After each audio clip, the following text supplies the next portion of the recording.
back. So our next session on the people stage is a panel. And we've got some familiar speakers and some new ones to the industry. So I would like to first welcome to the stage our fearless moderator. Venus, I think you would do the best job introducing this panel. I'm going to take myself off for a minute, but as you might be able to see from the slide, I'll be right back. Beautiful. Thank you, Sarah. And what a hard act to follow with Lisa's energy and passion, but also so much wisdom. So I'm Venus Pineyro. I'm the CEO and founder of Vector U. And what we do is we're focused on helping businesses discover the inherent power of the diversity and inclusion when you embed this in the DNA of a company.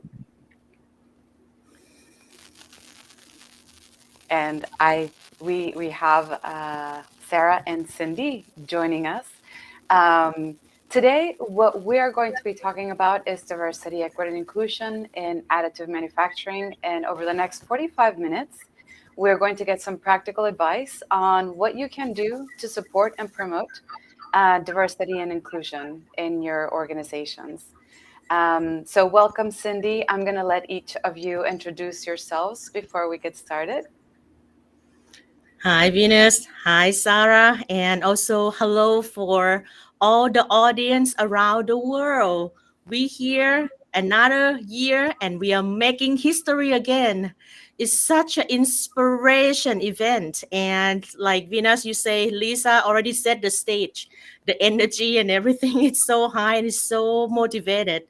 I'm Cindy Deekitwong. As a familiar face to most of you in the industry, I'm a global head for Henkel Incubator business under Additive Technology Unit.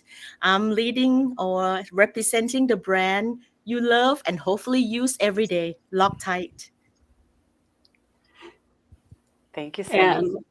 And I am Sarah Goehrke. I'm clearly your friendly neighborhood people track leader for TIPE 2022. I'm also the Senior Director of Strategic Communications and Ecosystems at Nexa3D, as well as on the board of directors and our head of DEI at Women in 3D Printing. I also have the great privilege of working with Cindy as a partner between Henkel and Nexa3D and with Venus through our Women in 3D Printing DEI initiatives. So I'm so excited that we're able to share the stage today and to have Venus lead this incredible conversation. Thank you, Sarah. Thank you, Cindy. Well, like we're going to be talking about diversity and inclusion today, but before we go into the conversation, I would like to just bring about one of the subjects that Lisa was talking about, where diversity is not just gender diversity. And I think we all know this, but I sat back down to think the different types and numbers of diversity that I could think of. And I counted about 27. Some of them we think about very often, right? Race, gender, age. Some of them we don't think about very often, such as cognitive abilities or military status or cultural background, parental status. So I wanted to just bring this to the forefront so that we do know that diversity is more than gender.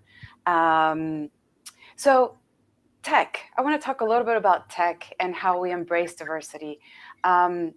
It's so important for the tech industry to embrace the diversity because innovation is so important to keep tech relevant and competitive. And in order for all of us to display our talents, we need to be exactly who we are, and we need to have all these different sets of inputs into what we bring to our organizations. So I'd like to open up by asking both of you, why do you think diversity and inclusion is important in additive manufacturing? I'm going to start with Cindy. Yeah, that's actually a very, very good question.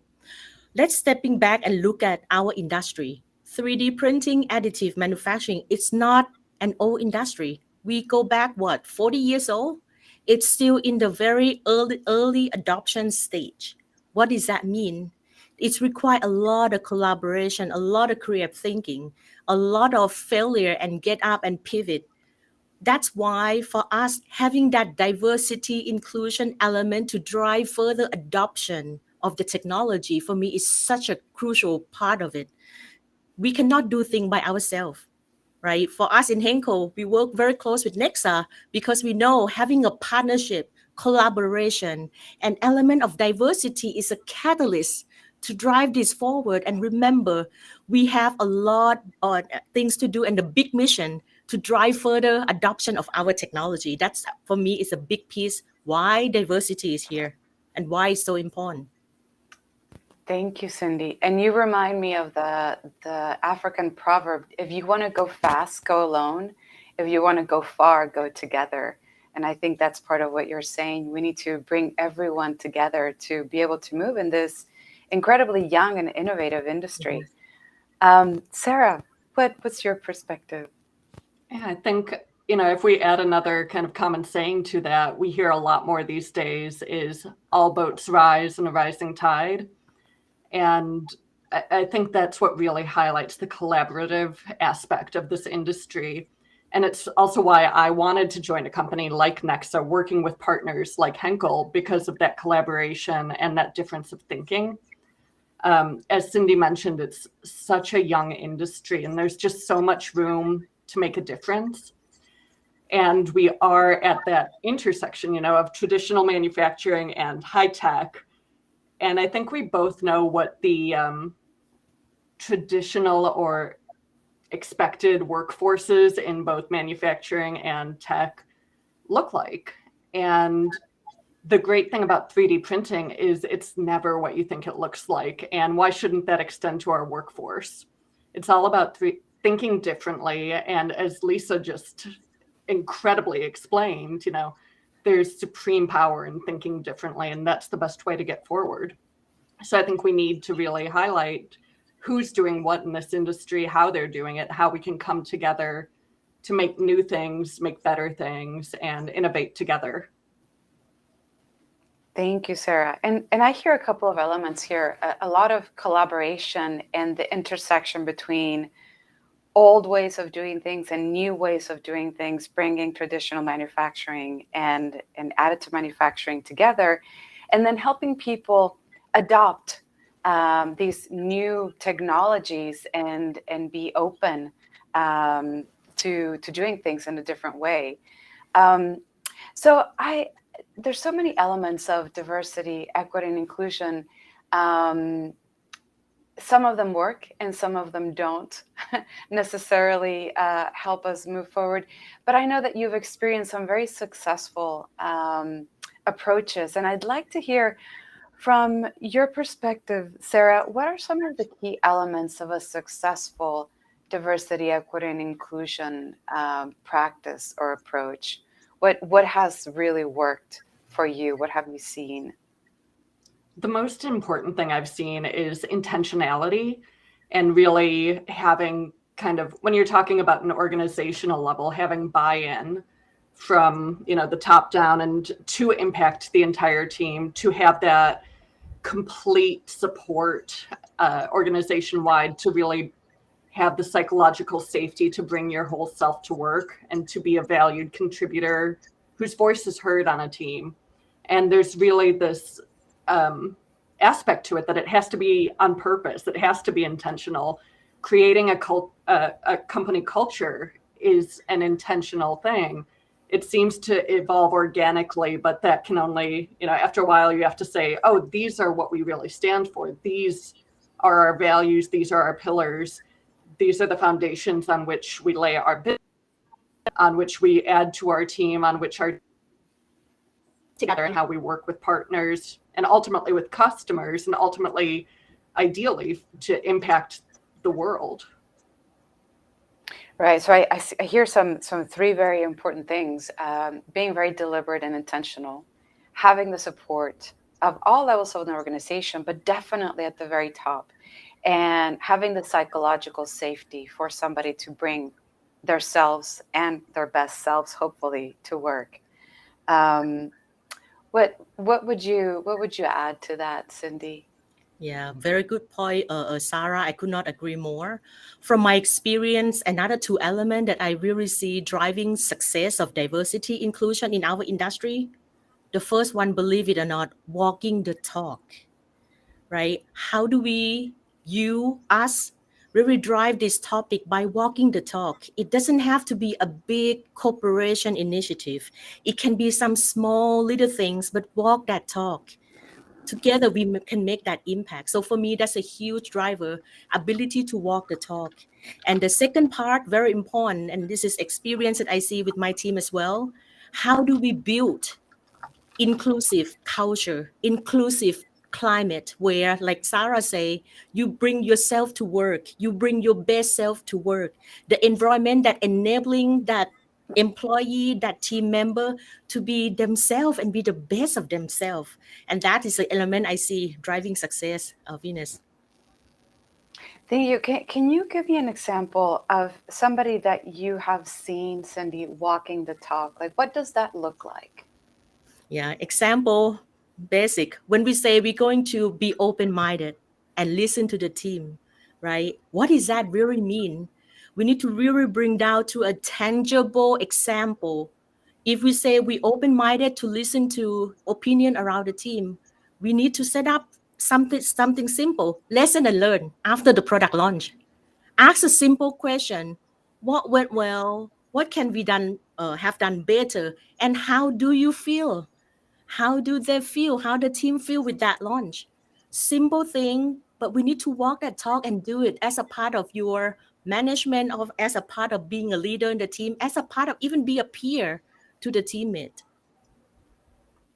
That makes perfect sense. When you say something simple, such as putting into your policies to listen and learn after a product launch, being able to have that guideline, I think starts creating that expectation from your team, right? That, hey, after we go and we develop something and we deploy it, we're going to have an opportunity to all of us provide the feedback. Sarah, you mentioned psychological safety, right? And in order to have this psychological safety, where if you have this policy of having a listen and learn, you can all speak up freely. What would you say? What recommendations would you give to create that environment of people being psychologically safe to express their true opinions? I think that does go back a lot to being intentional about everything that you're doing. And in meetings, one of the most effective tactics I've seen is for the leader to be the last person to speak, to really take that back seat and listen to every member of the team, to offer feedback to every member of the team. And if someone's interrupted, which is an issue that many people in the workplace face and is especially common when women are at the table with primarily men, to make sure that, you just kind of draw attention to it quickly and say, I'm so sorry she wasn't finished with her point. Would you please continue? And give the space to complete a thought and to make sure that everyone on the team understands and internalizes the fact that they matter. They're part of the team for a reason. And that reason is ideally the valuable input and experience they bring. And having that support, even when it's just the simple allyship of listening and stopping people who interrupt, which, it's rarely a malicious thing. It's just an ingrained, kind of behavioral cue that people learn in life. And so we have to be intentional, be aware, be deliberate in stopping that and holding one another accountable. And so you have to kind of take that back seat, take that step, like Cindy said, really listen and learn for that feedback so that everyone has, the opportunity to feel comfortable speaking up. Because if you're interrupted enough times, you're going to stop raising your hand. Because if you can't finish your point, why would you start a new one? Right. So, you're talking about being very intentional, and something that I've heard people implement as policies is to say the most senior person in the room speaks last. And that in itself creates that intentionality to say everybody around the table will be heard And then, like you mentioned, being an ally, being an ally is something that we might not always be very clear on what it means. But you gave a perfect example. You hear somebody else interrupt somebody else, and the norm, the culture is we do not interrupt each other. And being able to speak up and say, no, Sarah was saying something, let's allow her to continue and finish. So culture is such a big and scary topic, or it can be, right? Culture is, I think, something that gets created whether we acknowledge that we're creating culture or whether we don't. And culture ends up being the things that we do and think when people are not around to watch. Can you, Cindy, give me maybe a couple of examples of what that inclusive culture could feel like or could look like? What have you experienced in that perspective? Yeah, that's also a very good element of driving this topic. It's actually start from a simple word called mindset. To me, that culture is come from getting away from fixing mindset to building mindset. We don't blame man, we don't fix woman, we building this culture forward. And I think this element around mindset shift is huge. And that's the first thing I really see to drive this inclusive, climate inclusive culture. Start with you, with your mindset. Stop blaming, stop fixing. Let's all of us building one step at a time forward. Another thing around the inclusive culture is also about co-create, right? Try to build or set up the environment that is enabling people in the team to come in with themselves, co-create together that environment where it's not come from just a corporation, but also from the bottom up, from the employee and from the team. I love that. Co-creating, that's part of such a big part of being inclusive, right? We all contribute the best that we have to our communities, to our organizations.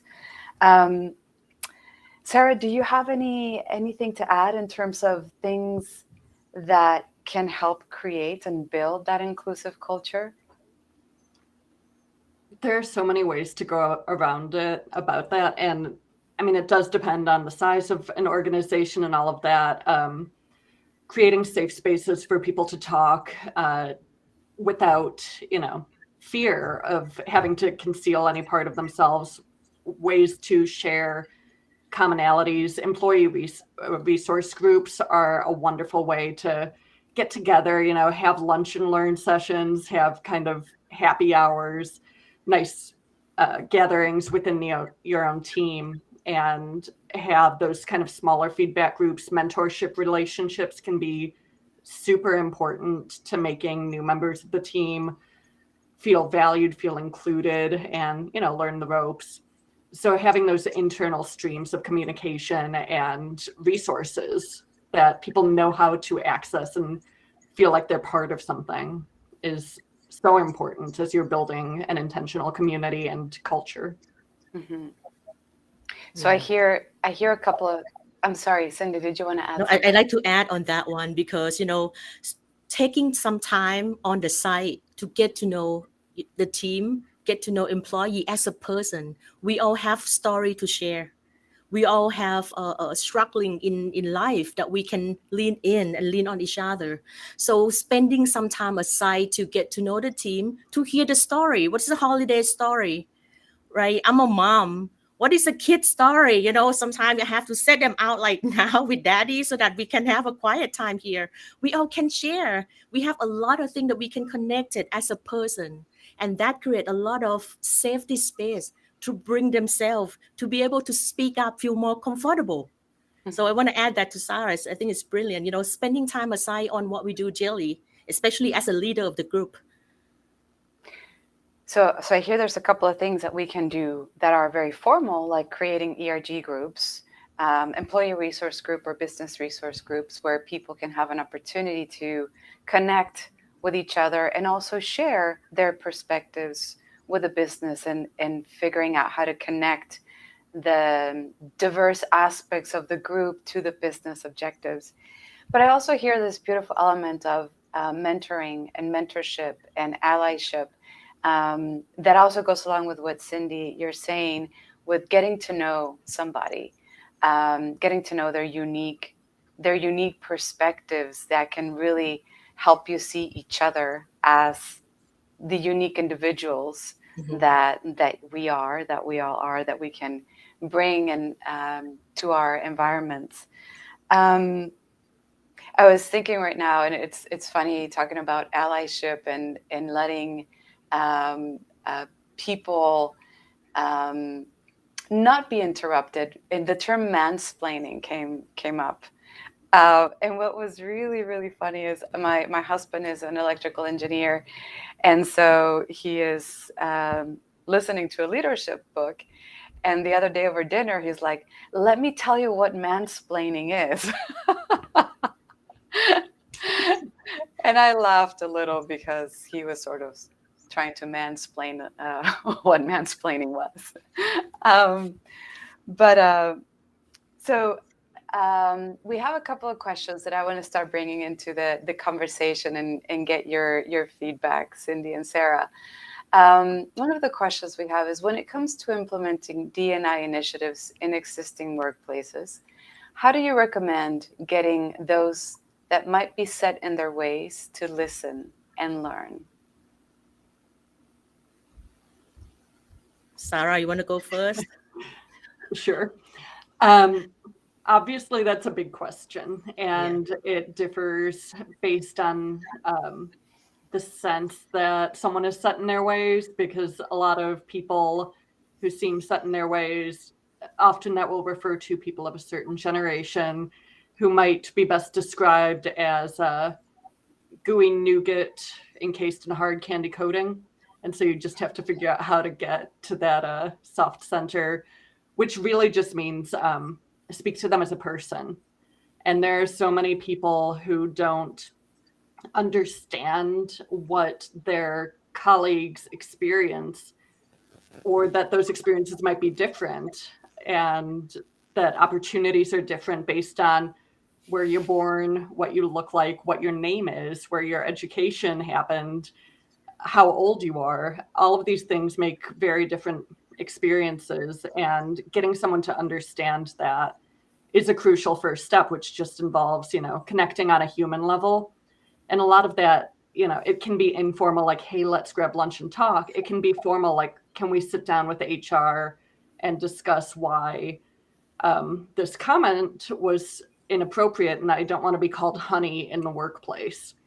And it can include an outside DEI consultant coming in and doing workshops with the team. So there are a lot of different approaches to the listen and learn. Cindy, I would love to hear about what some of your experiences on that front have been. Sure. I think for me, the most important thing is to leading ourselves by example. We all play such an important role to drive this or influencing the person that sit on the different end of the table. And for me, the best way to do it, even though it sounds simple, is all of us. We play a role. And by having us leading by example, do the small little things, but be able to walk that talk. That convincing for me, because in the end, it's not about fixing things. Again, go back to the mindset. It's about building. It's about journey to transform the culture, welcoming people to joy. See that value by seeing me, seeing you, Sarah, Venus. We are walking that talk together, and having Women in 3D Printing, the TIPE conference platform like this, that's already huge milestone. And sometimes I feel that we also need to find some time to congratulate and celebrate and acknowledge that a lot of progress making in the industry. We're not there yet, still way to go, but we're making a progress. And I'm very, very proud to be a part of this industry and this team. Yes, I'm always blown away by the focus and the initiatives and the just innovative approach that 3D printing is taking to diversity and inclusion. I don't think I've seen that in many industries, definitely not industries that are this young. But I wanted to reflect on the answers to the question, how do you help somebody that is set in their ways listen? And Sarah, you said connect as a human, right? That's one of the most important things, because once you are actually able to connect person to person, you can really understand a lot more of the similarities that we have. And that might cause a person that could be coming off as being close to doing things in a different way or seeing things in a different way to listen. And then, Cindy, you said something about leading by example and really walking the talk. Um, I have found that storytelling tends to be a very effective way to connect, and a lot of times storytelling through vulnerability, right? Because we are all in this journey, and when it comes to equity and inclusion, it is an ongoing progress that we're sometimes going to fall down and make mistakes and then stand up and figure things out. Have you had any experiences with that you'd like to share about any oops moments that you were able to then learn from when it comes to your personal journey? Maybe I can start. For me, I'm a mom. Start from me. Look at me. I'm a mom. Being female professional, the struggling is real. Before I have my kids, I actually have 2 miscarriages before having the twin. It's such a heartbroken for me, and I cannot imagine. There's a lot of female out there have a similar story, share the same pain, and that's how do you really bring yourself and say, driving this topic, it's go beyond just a topic. It's human. Struggling is real. It's okay not to be okay. It's okay sometimes to feel disappointed, sad, mad, angry, joy, grateful. And this is acknowledgement of you being you. And I think by sharing your own story, good or bad, it makes such a huge connection to people out there, because I'm sure they share that story one way or another. Thank you so much for sharing, Cindy. Yes, we have a saying in Mexico. In Spanish, it says "Ojos vemos, corazones no sabemos." But really, what that says, you can see somebody, but you really don't know what is going on inside until you have an opportunity to connect. And that vulnerability just really creates that special connection.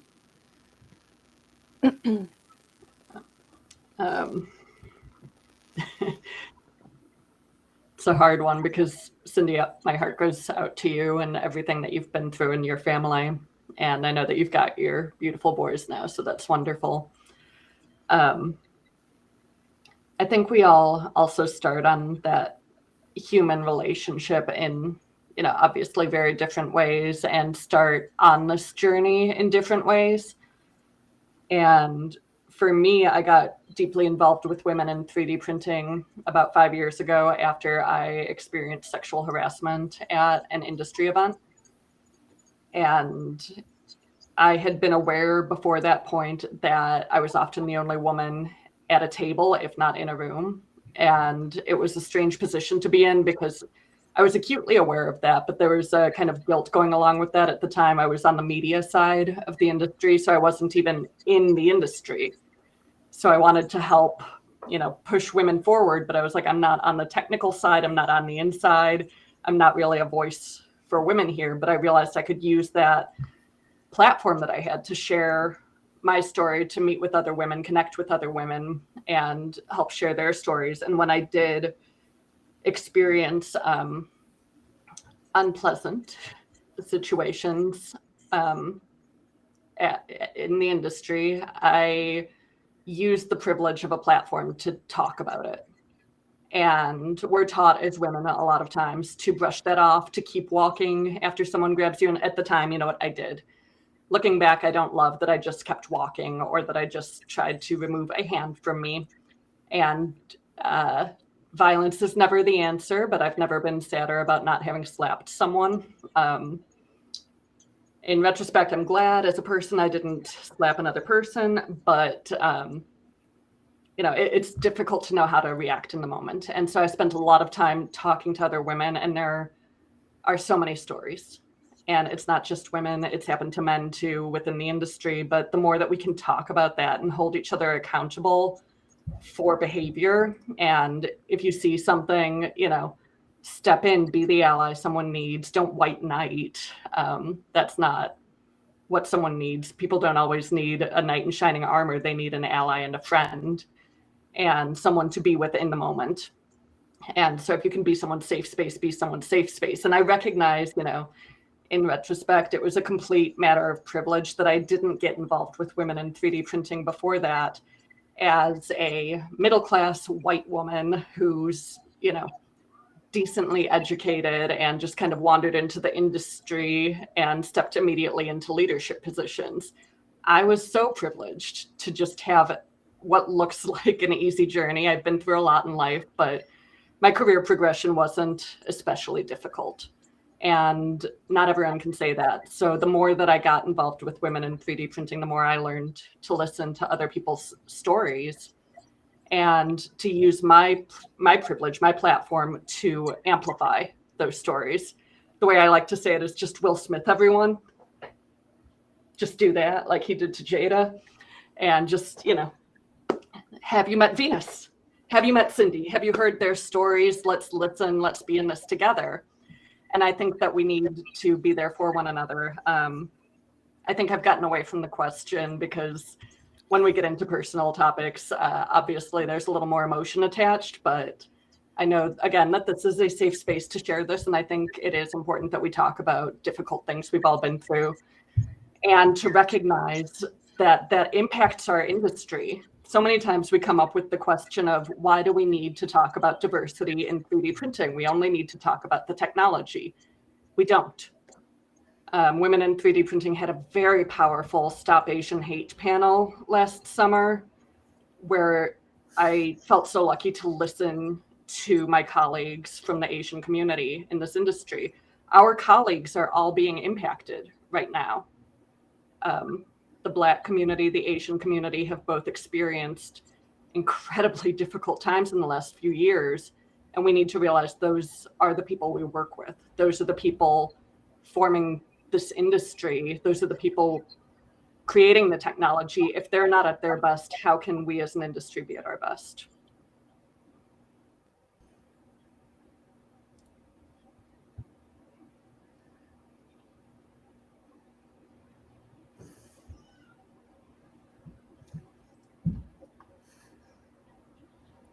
I think Venus, you're still speaking. Venus, your sound cut out for me. I think you're back. Of course, my microphone decides to stop working.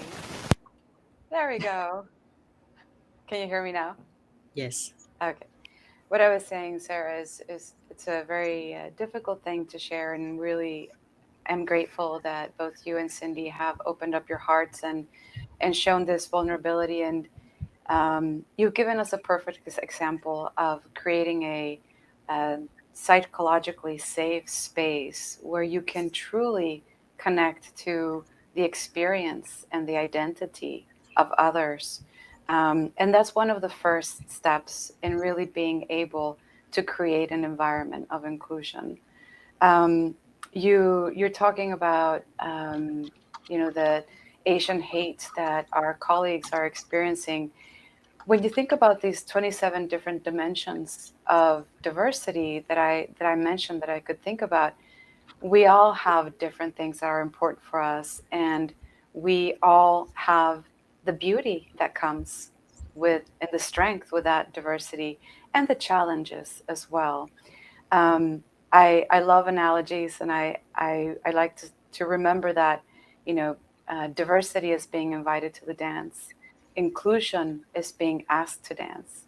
And equity is acknowledging that not everyone likes to dance and finding a different place to meet so everyone can be included in that community. I'd like to bring a couple more questions from the audience as we continue to talk about, D&I and why it's important and what it feels like and how we can promote this in the additive manufacturing industry. One of the questions from Rihanna is, How can we make diversity and inclusion more of a central issue, given the evidence that a diverse culture leads to improved workplace performance? I can start. I think for me right now, especially with the industry that we live in, we know it's so critical, and the proof point is there, right? I don't know the audience that asked the question. The proof point is there, so the topic is there. I think it's a matter of us really take it, and they're saying that additive manufacturing is a technology layer by layer. Same thing. Bring diversity, inclusion, equity layer to the business. And I think this is us that have to drive that. Of course, we have to have executive leadership outline, management that buy in, but it's on our hand. Bring in that layer, just like our technology embedded into the business. I love that. Layer by layer. That's how we build. That's why how we build in additive manufacturing, right? Exactly. Sarah, any additional thoughts? Yeah, I think it is always helpful to be able to bring those studies that do show the double-digit revenue improvements for companies with more diverse workforces and with actionable policies in place for their team that focus on DEI. That does help to get the buy-in from the corporate side of things. And then once that's in place, that's when the magic happens, when you can really start implementing the programs you're investing in. And it does take somebody to be the proof point, to be the driver within an organization. So make noise, make it known that's something that matters. Talking to recruiters, we see that that's something candidates are looking at. So being sure that hiring managers understand that that's something that is impacting the candidates who apply for a job. And,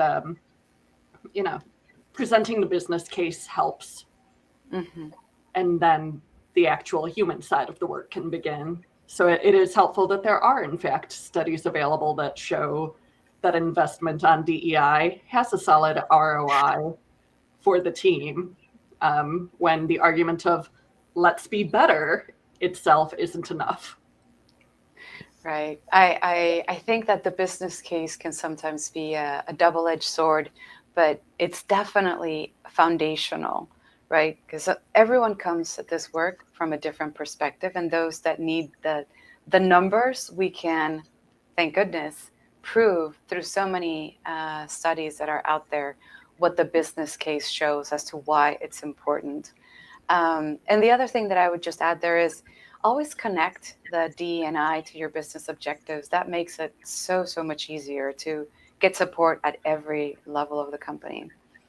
We have another very interesting question that I actually love. It says, as a D&I advocate, do you feel pressured to be perfect? And how do you handle situations where you made a mistake?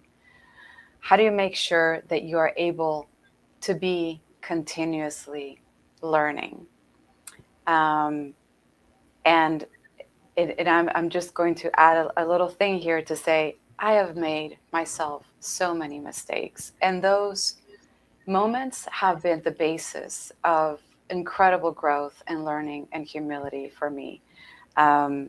But I'm going to ask our panelists, Sarah, what do you think? How do you handle when you've made a mistake?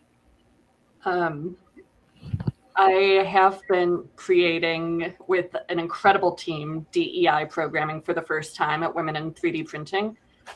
And right now, as we're seeing here and on a lot of teams in this industry I've spoken to over the last year, right now, a lot of the qualification for leading DEI work is wanting to. And so that makes it difficult because the drive needs to be there, yes, but there aren't that many people who have expertise and experience in what that actionably means. So I know that I absolutely, made some mistakes, thought some things might be more important that they were, didn't highlight things enough, and have been learning on the go. And it's public within the DEI team as we kind of get our feet under us and try to figure it out. And there's pressure because you're seen as a leader, people look to you to see how to do it. And if you're not doing it right, they say, well, what's the point? And so I think having an openness and honesty that DEI is a journey. There is no end goal. There's no Emerald City at the end of the yellow brick road. It's just a long road that goes forever, but the journey matters and it gets better along the way. And so why not plant flowers and help them to grow? And, along the way, invest in your own learning. I found a certificate course from Cornell and earned a certificate in diversity and inclusion for HR. That course was incredibly educational for me, and I absolutely recommend something of that sort to anyone who's serious about their own learning, as well as partnering with a DEI expert at Women in 3D Printing. We're lucky to partner with Venus and her colleague Alejandra for their expertise as we work with companies to help create those. So learning who to align yourself with, who to learn from, and owning up to any mistakes made along the way and being clear that it's a journey, I think, is how to go about it and keep learning. I love that, Sarah. The journey in itself is the success. And for me, one of the biggest phrases that encompasses this is that intention and impact are not always hand in hand. And being aware that you might have the best intentions, but the impact might have been different, and then trying to correct that, I think it's a good mindset to approach your mistakes. Cindy, what about you? I love this question. I welcome you to come to my house. I teach my kids every day. Imperfect, not perfect, make things so beautiful. So embrace not to be perfect. And the failure, it's just one way of finding the way how things doesn't work. So for me, failure, mistake is about celebration actually, right? And have that mindset. The faster you fail, you get up, you pivot, the sooner you can be successful. And I think this is a huge shifting when you look at mistake. We are making mistake, but we learn from it, we grow from it, we pivot it. And that's how the success come in. So I think that's a very, I would say, interesting aspect and perspective, how you take on the topic. Yeah. And Cindy, I would say what you just said fits in so perfectly with why this matters in 3D printing, where prototyping is so big and the whole point is to fail faster. Fail faster, fail better, fail forward. And that's for the industry as well as for what we're talking about here. Don't let perfect get in the way of good.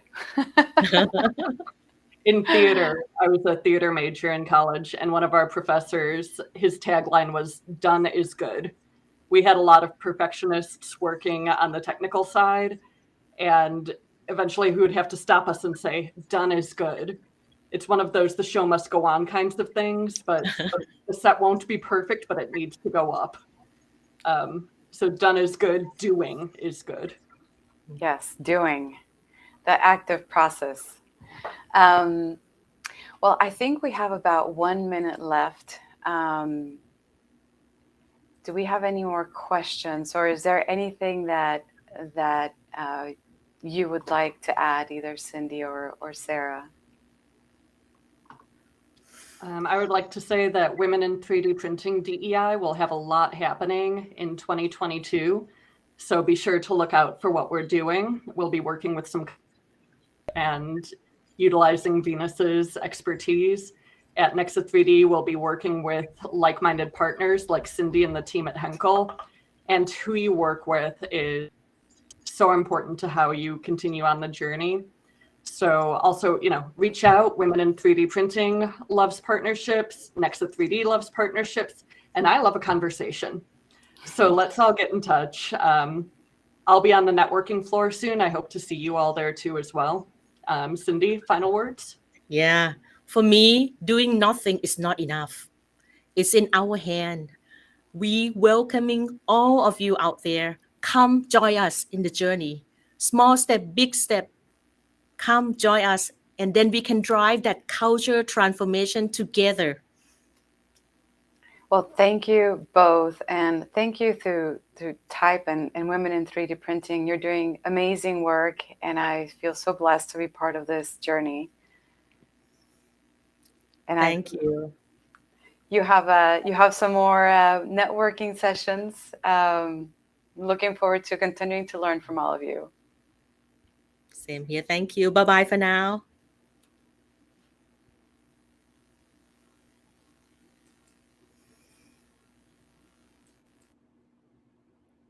It looks like Sarah's camera might have frozen on us, so I'll close it out for everybody.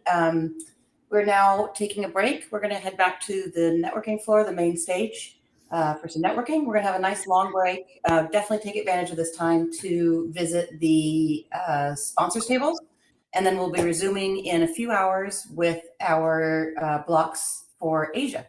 I believe we begin at, excuse me, sorry, I should have had this in my head, 6:20. So 6:20 Pacific time. We'll start with Alex Kinsbury. She's going to be giving us an overview on women in 3D printing in APAC. And then we will begin the regular blocks at 6:30. So see you then. Thanks. Bye.